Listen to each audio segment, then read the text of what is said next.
بسم اللہ الرحمن الرحیم۔ اس وقت معزز ناظرین کی خدمت میں 10 محرم الحرام کے 3 اہم کام کرنے والے جو ہیں وہ پیش خدمت ہیں۔ وہ کیا ہیں ذرا توجہ فرما لیں، بہت اہم بات ہے۔ نمبر 1، توبہ اور استغفار کا اہتمام۔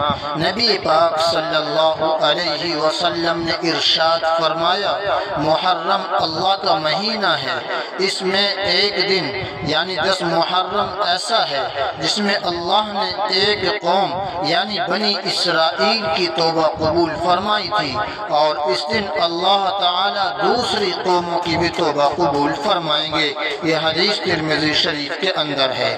نمبر 2، روزہ رکھنا۔ نبی پاک صلی اللہ علیہ وسلم کا مبارک ارشاد ہے، فرماتے ہیں میں اللہ سبحانہ و تعالی سے امید رکھتا ہوں کہ وہ یوم عاشورہ یعنی 10 محرم کے روزے کو گزشتہ سال کے گناہوں کا کفارہ بنا دے گا۔ یہ حدیث صحیح مسلم کے اندر موجود ہے۔ نمبر 3، اہل و عیال پر فراخ دلی سے خرچ کرنا۔